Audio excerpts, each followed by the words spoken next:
Yo, yo, yo. Welcome to the NS9 postgame show on Pittsburgh Baseball Now. I'm your host, Anthony DiNardo, live with us from Wrigleyville in Chicago. The man everybody hates, Jim Rosati. What's up, Jim?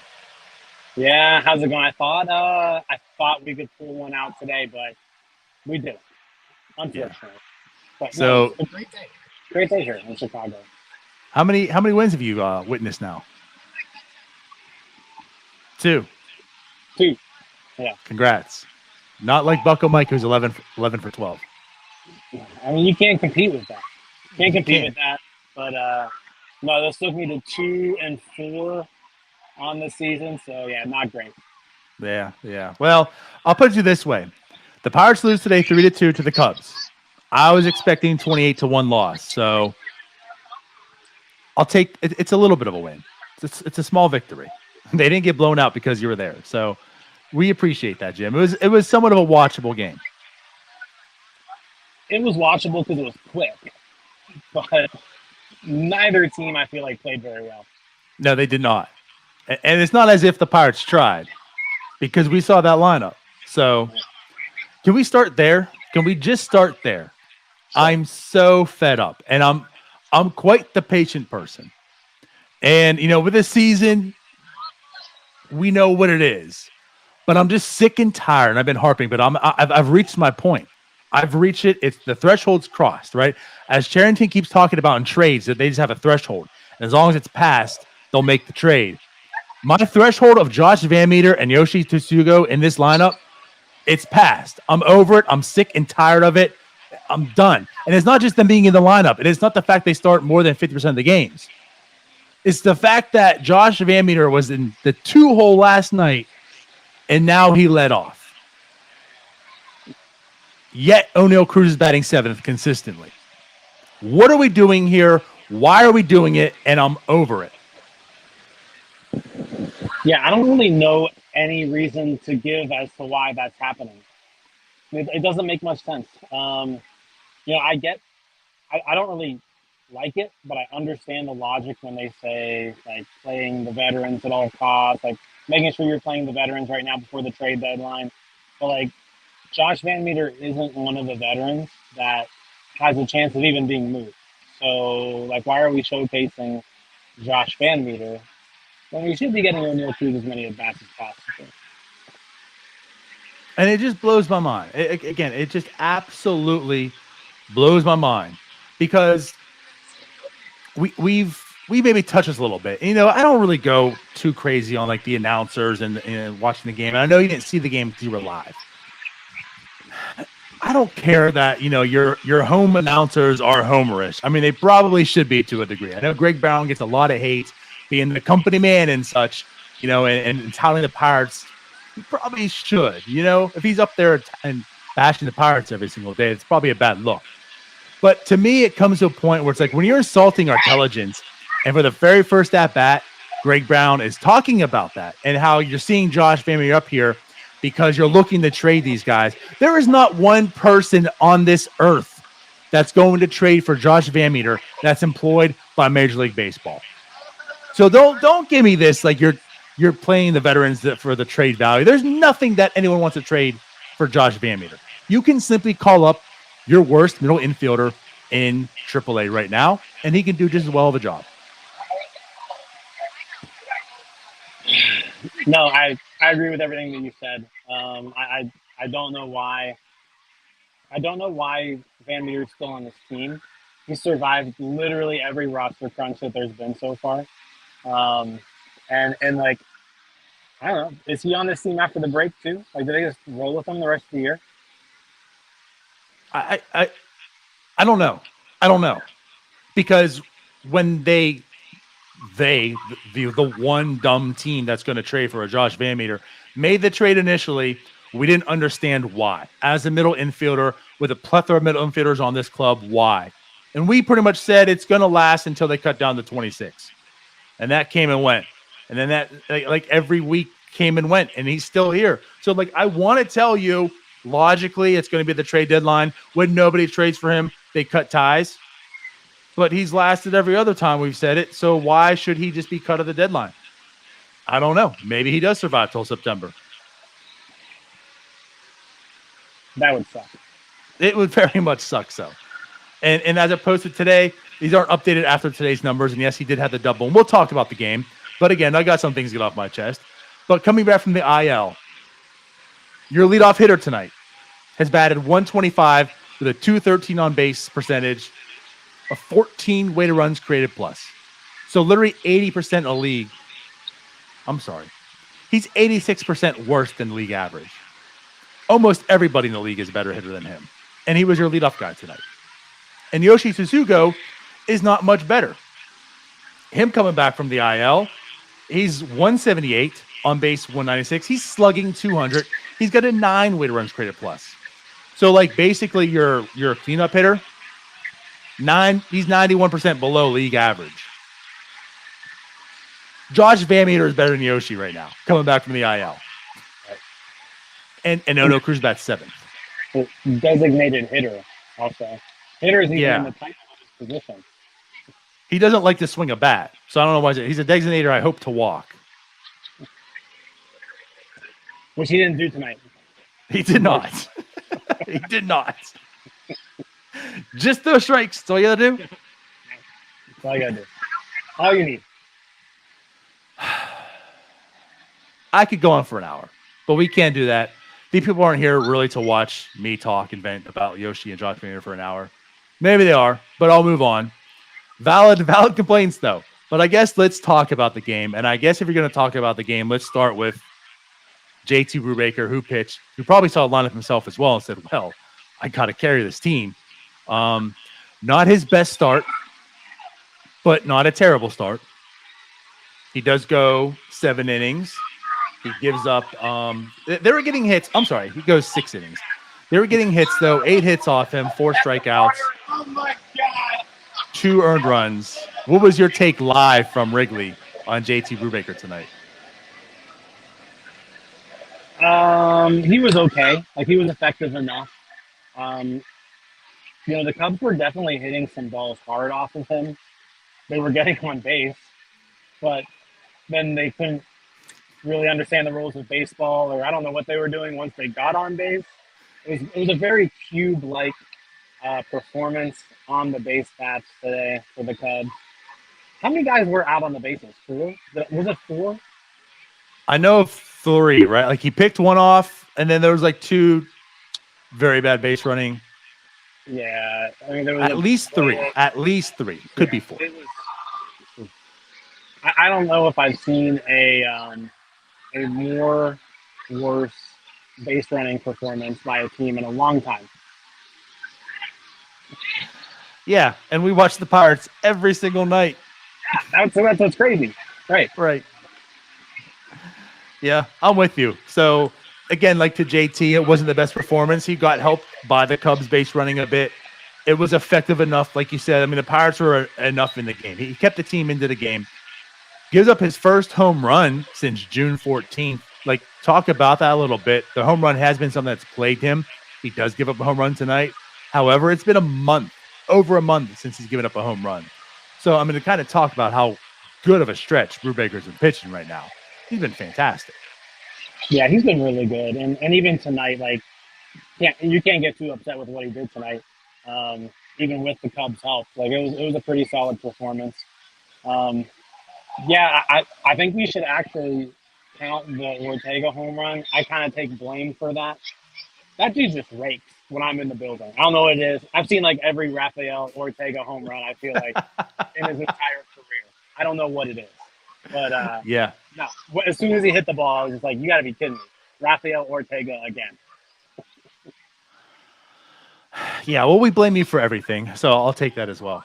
But actually, so getting on the Cubs and the base pass as well, and like with Brubaker, it's not like his defense did a whole lot behind him. Also, Josh VanMeter makes an error at second base, which they actually counted for a hit. Clear as day, should have been an error. I don't know. I mean, I assume you saw that, but yeah, they count that as a hit. So congrats, Nico Horner, for getting a hit. That's clearly an error because Josh VanMeter is just incompetent in every facet of MLB. But yeah, so again, there wasn't the best defense behind him. But I will say, and this was something I'm going to bring up with Anthony. Cal Mitchell had some pretty good defensive plays. And let's talk about that one throw to second. I mean, it was a bounce, but it was on the money where he threw out, I forget who was trying to stretch a double. I don't know if you remember. I don't remember. Was it Contreras? Was it Contreras? I think it was Contreras. Okay, so let's say Contreras. I think he was trying to stretch out a double, gets thrown out. Yeah, I don't know if it's like I look and see like he still has an arm now or anything, but I mean, he does play pretty solid defense in right field. But I'll give him credit for throwing Contreras out. I'm sure, like you said, the scouting report was on. Contreras was taken off because it was Cal Mitchell in the outfield. So here's an easy double, and Mitchell does end up throwing him out. Yeah, you got to give the Pirates credit that when the Cubs made these weird things happen on the base paths tonight, the Pirates took advantage of it. Like they got the outs every single time. You know, we saw last year where somebody tried to get out on the base paths, and we didn't. It didn't happen. Guy had to flee the country, right? So if we don't have anybody who like has to flee the country from today's game, so that was a solid defensive effort. Yeah, I mean, we have two guys we hope to flee the country, but they don't need to. So yes, right. Although I'm not sure if they'd be accepted in that country. I'm not sure if they're talented enough to be playing overseas. That's debatable. But anyways, yeah. So JT Brubaker, it was a solid enough start. I mean, for one of his not as good starts in this stretch, it wasn't terrible. So I'll give him that. I mean, we can just kind of keep going down. Dwayne Underwood Jr., revenge game, I think, as you put it. Yeah. He goes 1 inning, a walk, no strikeouts. He just kind of does Dwayne Underwood stuff. But I think he also benefited from a base running out. That was, I think, a caught stealing. That was Heineman, right? When he threw another beauty of a throw. I mean, I can't speak enough about this catching tandem. And again, it's not like it's a good one, but for Pirate standards and what we saw coming into this year, knowing that neither of these guys were on the 40-man roster to even begin with in a bad catching situation, it's just like I can't ask for any more. I'm just so, again, just the best word to put it, it's just so pleasant to have those two behind the plate defensively and even offensively some. And again, Heineman had another hit tonight. So pretty clutch to a double. Got to third on a wild pitch, I believe, and then end up scoring because Josh VanMeter actually hit him in on a double. So again, like the catching situation has actually been like a positive for the Pirates.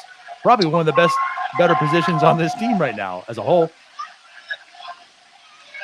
Delay's been really good, right? They've been really good, and Heineman's been steady. I mean, the Pirates thought highly enough of Heineman to acquire him and get rid of somebody as talented as Andrew Knapp, right?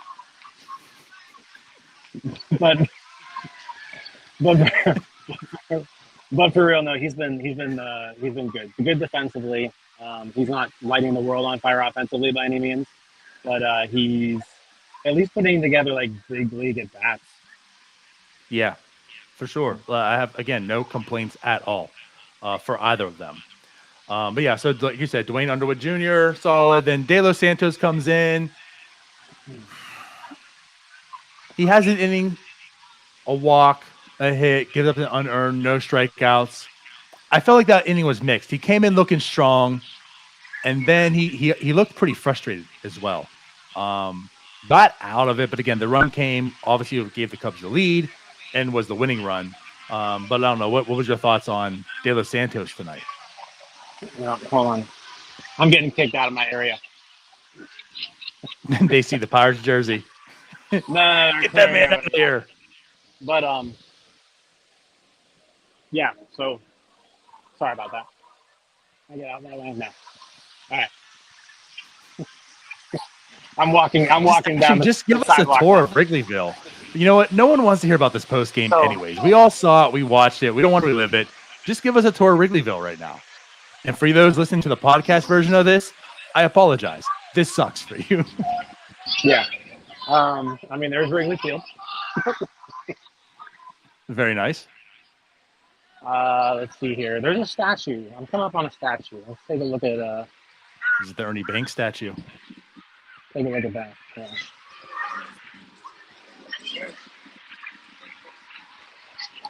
I guess I'll just start making my way back towards the red line.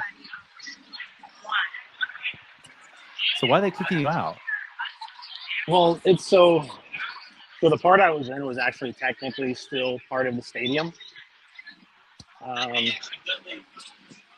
So I think now that the game's over and it's been over for a while, they're kind of clearing people away.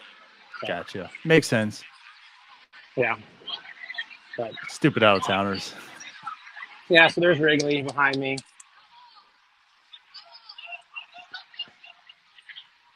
Okay. Yeah, that's the tour. All right, let's get back to this post game. This is not as fun as I expected. All right, so De Los Santos, thoughts on him tonight? He started off strong. I mean, it was the error that ended up hurting him, right? So without the error, it's a 1-2-3 inning. From my vantage point, I didn't see good replay, but Cruz probably could have made a better throw, but also seemed like a ball Chavis needs to catch. So it's just unfortunate that that happened because otherwise the run doesn't happen. Right. That's pretty much how I took it as well. Being afforded the opportunity to see the replays, unlike you on TV and such. It wasn't the best throw by Cruz, absolutely not, but it was certainly a catchable ball. And the way I put it too was, as good as Chavis has played all year, and the throws he has picked and what he has caught, this one baffles me that he didn't get to this one. Again, was it a harder ball to catch? I mean, it wasn't easy, right? But that's certainly one he gets. So it is a little bit shocking that also the error was on Cruz and not Chavis. I'll put it that way as well. That was surprising too. Like I thought, if anything, the error was going to go on Chavis. Yeah. But instead. Yeah, and when it popped up E6, I was surprised. So were the people sitting next to me. They all thought E3. So it's a consensus. Were they Cubs or Pirates fans? So it was actually kind of interesting. To the left of me were Cubs fans from Montana. I don't know if I'd ever met anybody from Montana, DiNardo, but no. Cubs fans from Montana. I met someone who's moved on Montana. That's it. Yeah, it was a family of four, and what was kind of interesting at the very beginning of the game, the mother goes, "I really like that Oneil Cruz guy." That was the first thing. That's what she said. So, no, but everyone around thought it should have been E3. Yeah, I agree. Any statues of 2,000 players around you? Wood, Sosa, Ramirez, or Pryor? No, none of those guys. Good. All right. But yeah, certainly I felt Cruz, again, wasn't the best throw, but it was definitely a catchable ball. And if anything, Chavis probably should have had the error. But I don't know. Let's go through the lineup. We talked enough about VanMeter and Yoshi and how this lineup was basically pathetic. But regardless, they go, the first inning, 1-2-3. Gamel comes up, has a big hit. Gamel had a really, really good game again in Wrigley today. It seems like that's his forte. But he collected 2 hits. He collected that 1 hit, had a walk, and a really, really nice catch in the outfield. So, Gamel had a big game today in that sense. And that catch was awesome too. Like I was in that corner, sitting right there, and so I was right there when he caught it. Great catch. Yeah, it certainly looked good on TV. Yeah, I didn't get to witness it with you. Yeah. Well, the Wrigley Field was packed tonight. Wrigley Field was packed. 37,000 I saw. Yeah, crazy. The Pirates, they draw a crowd. It was gorgeous weather today. Just beautiful all day and then beautiful night. But No, the whole crowd got on their feet and gave Gamel a standing ovation for that catch. They were like, Nice. it was very best stands in baseball of them. Very St. Louis Cardinal like. Well, I'll pass on what I was going to say. All right. But yes. So again, Gamel had a really nice game today. Cruz had 2 hits. One was a monster. One was just roped inches off the plate. Second one of those in like 2 days, 3 days. Right. So, but hey, he's not striking out. I mean, he did tonight, but not at the level as he's been. He's getting some hits now. It's small sample in the sense, right? I mean, pitch by pitch, at bat. But I'm tending to maybe start thinking, is he getting maybe a little more aggressive and swinging at balls? Seems like he might be taking the first pitch, but he's not letting that second one go by at this point in time. Just my perception. Yeah, and I think we saw today. We've been so used to just like automatic 0-2 counts. I feel like, and we didn't see that today. So, yeah, maybe that has to do with him attacking earlier. Maybe it just had to do with he got some pitches he was comfortable with. I'm not sure. It was just one game, so but yeah, something to keep an eye on because definitely he needs to be in better and more favorable counts. Yep. I agree. And that's why I said like it's small sample in that sense, but just something I picked up on. Yesterday was kind of the same way as well. So again, not sure if it's a change in approach or not, or just the at bat, how it's played out. But again, something to keep an eye on. And also going down the hit spree today. Brian Hayes, 2 hits. Both well hit balls too. And both line drive singles. Yeah, I mean, we'll take them. We need to see something from him. So it was a good start. Yes, it was. And then outside of that, it was basically that's it. That was your Pittsburgh Pirates offense. Not enough, 3-2. That was it. I don't know. Anything else like I guess really stood out to you today in the game that you want to talk about? No, it was a fun game there at the very beginning when the Cubs were making a lot of mistakes. Those are always enjoyable. But other than that, it was just another pretty poor offensive performance by the Pirates, something we're used to. And you're just not going to win very many games if you don't score more than 2 runs. Yeah, that's for sure. That's for sure. And again, I just don't – I can go on and rant. I really want to, but I feel bad for all of you guys to hear it. I just don't understand. You've traded Vogelbach, who's your big power guy. Like the offense is challenged as well. How do you not be truthful yourself? Like how you're a GM. Like there's no possible way you're getting phone calls on Yoshi and VanMeter. So why do this? Why do this? And not only they're bad hitters, but they're terrible defenders. And yeah, Yoshi was at the DH today, so it didn't affect him in that sense. But VanMeter just shows time and time again he's just a very poor defender, and he cost JT Brubaker. Like, I'm not saying he cost him the game ultimately at the end of the day, but like you have these pitchers going out there, they're pitching their heart out, they're pitching much better, and you're just giving them a crap defense behind them now because you want to tout all these guys out there, and like that's just what bothers me too. I don't understand it as much as Michael Chavis doesn't hit righties. He hits them just as well as Josh VanMeter. And now, of course, made the error today. He plays a very competent defense. And, I understand Diego's challenge as well, but, let him learn to hit righties. Josh VanMeter isn't the future. Josh VanMeter is not getting traded. If Josh VanMeter stinks, well, you know what? Diego stinks as well against righties. Maybe let him see some righties, and maybe he can get better at it. Yeah. I mean, I don't know how many times we need to say that we're done with Yoshi. We're done with VanMeter. I'm not entirely sure why they're still on the team. It doesn't make any sense.